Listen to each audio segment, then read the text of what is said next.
स्वागत है दोस्तों। आज हमारे विष्णु पुराण के ज्ञान पर और आप ज्ञान और वैदिक की बातें सीखना चाहते हो तो हमारे चैनल को सब्सक्राइब कर ले। हमारे चैनल को सब्सक्राइब कर रखा होगा कि हमारे आपके पास वीडियो आई होगी और नए हो तो फिर सब्सक्राइब कर ले।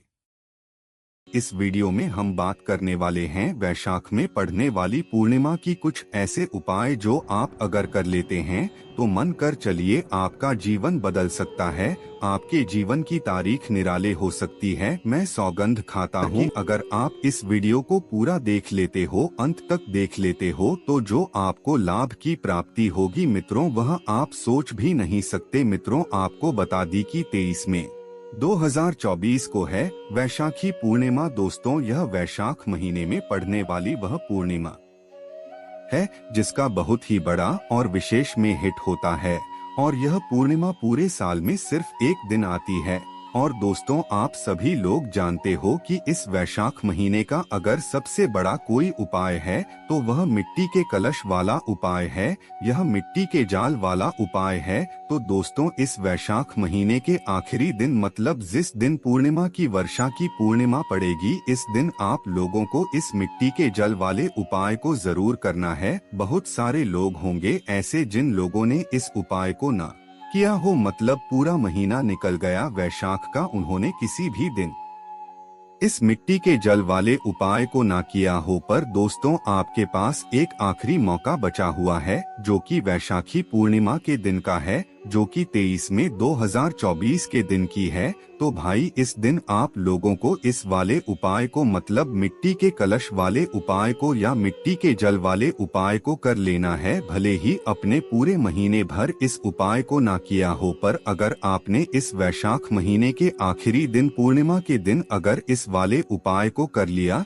तो आपको इस उपाय को करने का अफल मिलेगा जिसकी आपने कभी कल्पना भी नहीं करी होगी। इसीलिए आप लोग इस वाले उपाय को एक बार जरूर कर लेना ताकि आप लोगों के हाथ से यह मौका ना जा सके और आपको इस उपाय को करने का फल मिल सके। दोस्तों उपाय सुनने में बहुत आसान लगता है पर उपाय को सुनते समय आप लोगों को कुछ कुछ बातों का ध्यान रखना है जो कि हम वीडियो में बताएंगे। मिट्टी का जल वाला उपाय बहुत आसान है, बस अगर आप इस उपाय को सही तरीके से करोगे तो निश्चित सी बात है उपाय का फल भी आपको सही मिलेगा और बहुत जल्दी और बहुत बड़ा होकर मिलेगा। तो चलिए दोस्तों अब जानते हैं हम लोग कि इस मिट्टी के जल वाले उपाय को हमें कैसे करना है या मिट्टी के कलश वाले उपाय को हमें कैसे करना है और किसको करना है, कहां पर करना है और किस विधि से करना है। तो सबसे पहली चीज दोस्तों यहाँ पर यह निकाल कर आती है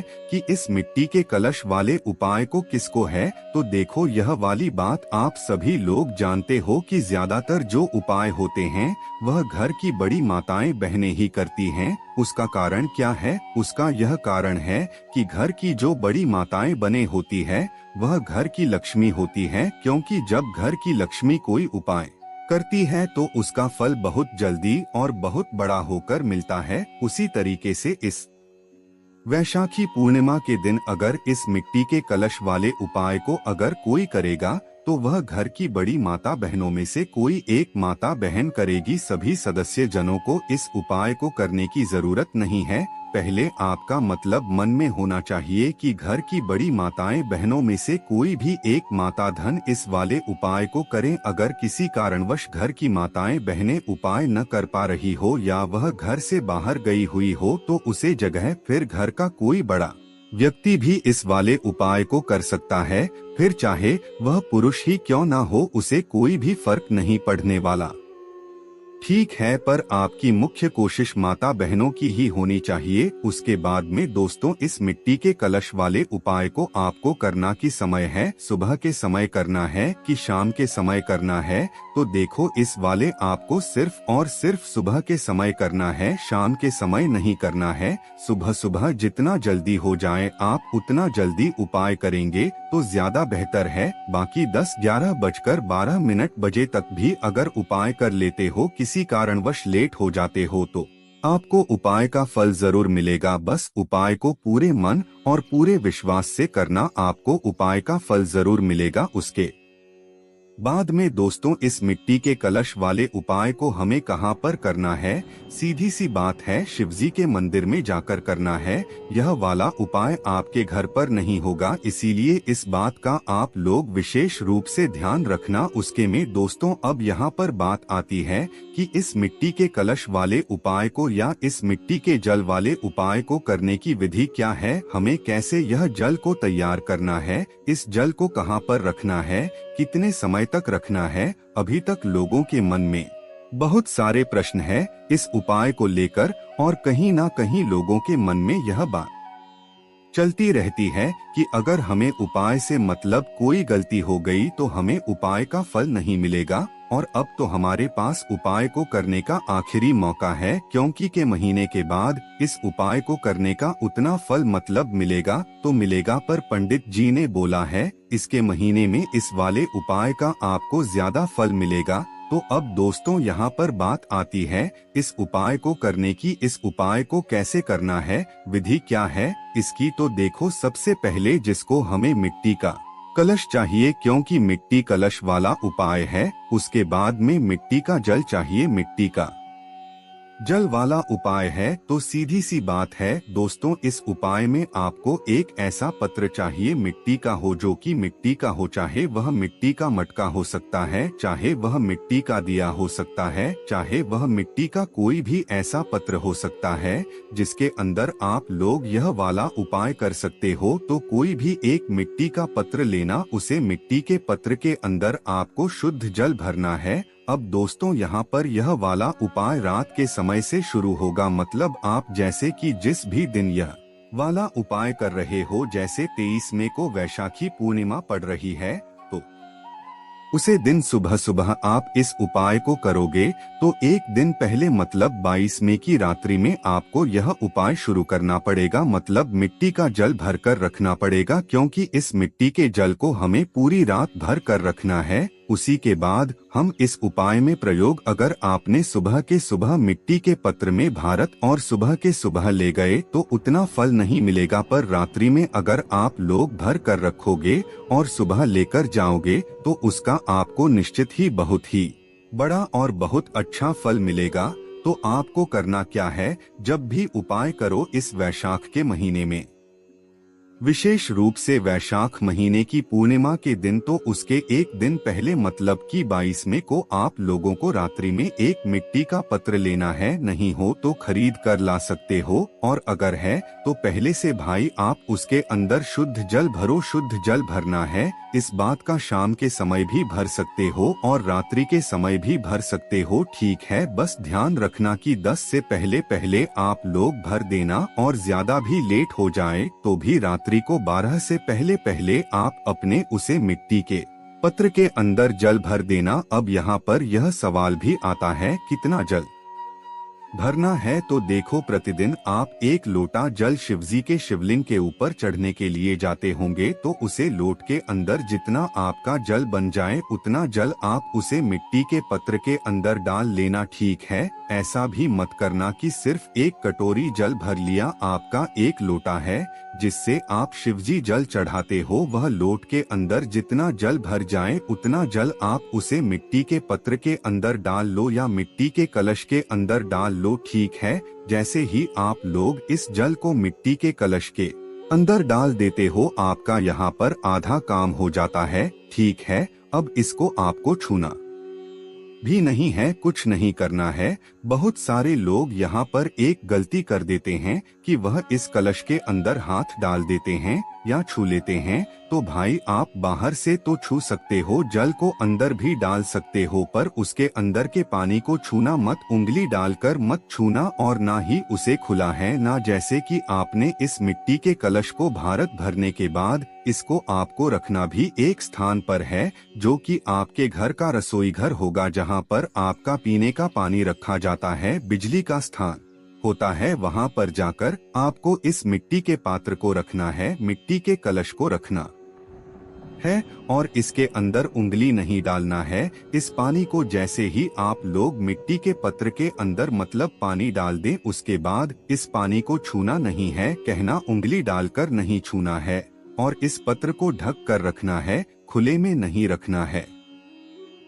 खुले में रखोगे तो कुछ कीड़े मकोड़े जाकर उसके अंदर गिरेंगे और यह जो शुद्ध और इस जल से हमें उपाय करना है, तो भाई इसीलिए आप लोगों को इस जल को ढक कर रखना पड़ेगा। इस बात का ध्यान रखना, यह वह बातें हैं जो बातें आप लोग ध्यान ही नहीं देते हो। फिर आप लोग सोचते हो कि भाई हमारा उपाय काम नहीं कर, तो भाई इन बातों का ध्यान रखना, आप वह उपाय जरूर काम करेगा। और हम उपाय को ऐसे बताते हैं कि आपको उपाय का फल जरूर मिलता ही मिलता है। तो अब दोस्तों यहाँ पर हम जानते हैं, जैसे ही आपका वह मिट्टी का जल तैयार हो जाता है, आप मतलब उसे ढककर रख देते हो, आप अपने बाकी काम कर लो, आप सो जाओ। उसे जल को आप रात भर के लिए छोड़ दो, आपको उसको कुछ भी करना है, टच भी नहीं करना है। तो जैसे ही सुबह होती है, वैसा की पूर्णिमा शुरू होती है, सुबह के समय, तो सुबह के समय अब आपको क्या करना है, सबसे पहले स्नान करना है। अपने घर की जो भी काम साफ सफाई है वह सारे करके, स्नान करके शुद्ध होकर आपको इस जल के पास में आ जाना है, जो कि अपने रात्रि में अपने घर के रसोई घर में पीने के पानी वाले स्थान के पास में रखा हुआ होगा। अब दोस्तों यहाँ पर आपको क्या लेकर जाना है, एक खाली लोटा लेकर जाना है। जी लोटे से आप शिवलिंग पर जल चढ़ाते हो, अगर तांबे का लोटा है तो और अच्छी बात है, वरना जिस लोटे से आप शिवलिंग पर जल चढ़ाते हो वह लोटा खाली लोटा भरकर नहीं लेकर जाना, क्योंकि भरेंगे तो हम इस मिट्टी के कलश के अंदर से ही, तो खाली लोटा लेकर अपने घर के रसोई घर में चले जाना, स्नान करके जाना, स्नान करके ही उसे कलश पत्र को छूना है। इस बात का ध्यान रखना, ठीक है। तो खाली लोटा लेकर जैसे ही आते हो, तो भाई ऊपर जो आपने चीज देखी हुई होगी उसको हटाकर उसे मिट्टी के पत्र के अंदर से या मिट्टी के कलश के अंदर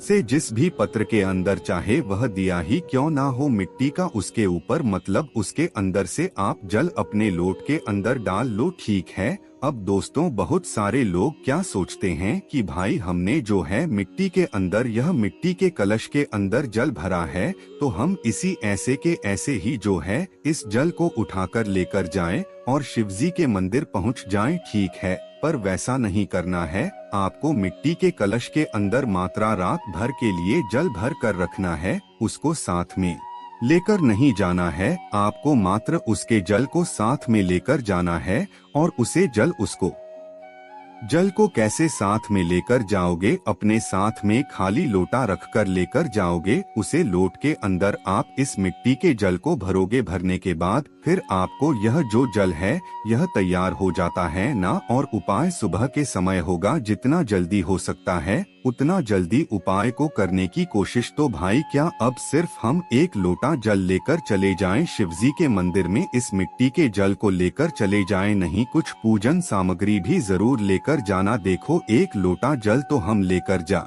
ही रहे हैं, उसमें कोई दिक्कत वाली बात नहीं है, पर अगर हो सके तो बेलपत्र या अमीर गुलाल फूल, कुछ भी जो भी आपकी पूजन सामग्री है वह लेकर जा सकते हो। अगर दिए जलाना चाहते हो तो वह भी लेकर जा सकते हो, वह आपकी मर्जी है। पूजन सामग्री कुछ थोड़ी बहुत सामग्री जरूर लेकर जाना। और क्या करना, सीधा शिवजी के मंदिर पहुंच जाना। शिवजी के मंदिर जैसे ही पहुंचाते हो तो जाते से जल मत चढ़ाना, पहले से चढ़ता भगवान के दर्शन करना। और जब भी भगवान की चौखट से आप लोग गुजरा करो ना, तो अपने सीधे हाथ की थैली को अपने माथे से टच जरूर कर लिया करो, मतलब की पर जरूर पढ़ लिया करो। एक बार अपने भगवान शिव जी के मंदिर की चौखट पर पहुँचे, वहाँ पर अपने सीधे हाथ की थैली राखी और उस जमीन पर लगाकर फिर अपने माथे पर लगा लिया करो। उसके बाद ही अंदर प्रवेश किया करो। फिर अंदर प्रवेश करके जाते से जल मत चढ़ना करो, पहले भगवान से जो है मतलब उनका 1 मिनट आधा मिनट थोड़ा निहार करो, देखा करो। और फिर उसके बाद शिवलिंग के पास में आप लोग जाया करो। उपाय में पहले आपको जाकर उपाय ही करना है और कुछ भी नहीं करना है। आपकी जो भी पूजन सामग्री है वह आपको बाद में करना है, इस बात का भी आप लोग ध्यान रखना है। तो जैसे ही शिवलिंग के पास में पहुंचने हो तो शिवलिंग के पास में पहुंचने के बाद इस जल को आपको सीधा शिवजी की शिवलिंग के ऊपर चढ़ता है, वह भी एक धारा से। देखो धारा बनाकर जब हम शिवलिंग पर जल चढ़ाते हैं ना इस मिट्टी के जल को अगर हम धारा बनाकर शिवलिंग पर चढ़ाएंगे तो भगवान शिव जी बहुत प्रसन्न होते हैं। तो अपने उसे लोटे से एक धारा बनाकर शिव जी की शिवलिंग के ऊपर आपको जल चढ़ाना है। वह धारा जब तक नहीं रोकता तक कि आपका जो पूरा जल है लोट के अंदर से वह खत्म ना हो जाए। तो भाई एक घर से धीरे धीरे करके पूरा जल आप लोग चढ़ा दो। जैसे ही आप लोगों का जल चढ़ जाता है तो भाई उसे जल को चढ़ाने के बाद आप अपना वह जो लाता है वह जलधारी के नीचे रख दो। मतलब हमें थोड़ा सा जल वापस लेकर भी जाना है, ऐसे खाली लोटा लेकर नहीं जाना है। और इस मिट्टी के जल वाले उपाय को भी वैसा कि पूर्णिमा के दिन तो भाई खाली लेकर जाना ही नहीं है, क्योंकि इसमें आपको भगवान शिव जी का आशीर्वाद अपने साथ में लेकर जाना है। तो भाई आप उसे खाली लोट को जलधारी के नीचे रख देना, चाहे एक बूंद ही आपको जाम मिल गया बहुत बड़ी बात है, उसमें कोई भी दिक्कत वाली बात नहीं है। तो आप उसको नीचे रख देना और भगवान शिव जी के शिवलिंग के पास में बैठकर हाथ जोड़कर अपनी वह मनोकामना बोलना, वह विनती बोलना, वह दुख और परेशानी बोलना जिसके लिए आप लोग अपना यह वाला उपाय कर रहे हो। अगर आप लोग मनोकामना नहीं भी बोलते हो ना तो भी कोई दिक्कत वाली बात नहीं है और अच्छी बात है, क्योंकि आप मनोकामना बोलते हो तो सिर्फ आपको उतना मिलता है। पर जब आप कुछ नहीं बोलते हो, मंत्र उपाय करके भगवान का 2 मिनट जाप करके श्री शिवाय नमस्ते का जाप करके अपने घर पर वापस आते हो तो भगवान आपको कुछ देते हैं जिसकी आपने कभी कल्पना भी नहीं करी हुई होती है। बाकी अगर आपको अपनी मनोकामना बोलना है, दुआ और परेशानी बोलना है तो आप हाथ जोड़कर बोलकर और 2 मिनट भगवान शिव जी का नाम जाप करके श्री जाप करके वहां से उठकर मतलब अपने घर पर जा सकते हो और आपका उपाय यहाँ पर पूरा हो जाता है। चल आप जलधारी से जल कर लाए हुए हो, इस जल का आप चाहो तो अपने घर के सभी सदस्यों में इसका थोड़ा थोड़ा आचरण भी कर सकते हो और इस जल को पहले जाकर अपने घर के मुख्य द्वार पर दोनों तरफ जरूर छिड़क देना। आपको विशेष फल की प्राप्ति होगी, आपके घर में सुख शांति बनी रहेगी। यह मिट्टी के जाल वाला करने का आपके पास आखिरी मौका है जो कि वैसा की पूर्णिमा का है। बस दोस्तों आपका यहाँ पर यह वाला उपाय पूरा हो जाता है। बाकी दोस्तों इस उपाय को करने में अगर आपको कोई भी दिक्कत समस्या आती है तो कमेंट करके पूछ सकते हैं। श्री शिवाय नमस्तुभ्यं, हर हर महादेव कमेंट बॉक्स में अवश्य ही लिखें, हमें बहुत अच्छा लगेगा। साथ में अब तक आपने महायोग टीवी चैनल को सब्सक्राइब ना किया हो तो जरूर कर ले। वैशाख पूर्णिमा के दिन झाड़ू का दान करने की भी मान्यता है। इस उपाय से माता लक्ष्मी प्रसन्न होती हैं। वैशाख पूर्णिमा के दिन घर में 11 पीली कौड़ी खरीद कर लाएं और माता लक्ष्मी देवी के चरणों में रख दें। तत्पश्चात उन्हें अगले दिन लाल कपड़े में बांधकर अपनी तिजोरी में रख दें। इस उपाय से घर में आर्थिक बरकत होती है। वैशाख में गर्मी की तपन अधिक बढ़ जाती है। वैशाख पूर्णिमा के दिन शिव मंदिर में जल दान करने और पशु पक्षियों के लिए पानी पिलाने से भी घर में धन लक्ष्मी आती है। वैशाख पूर्णिमा के दिन महालक्ष्मी और श्री विष्णु जी का पूजन करें और शाम के समय किसी भी नजदीकी मंदिर में दिया लगाएं। वैशाख पूर्णिमा पर चंद्र का पूजन करने के बाद श्री सूक्त का पाठ करें, साथ ही लक्ष्मी मंत्र का जाप करें।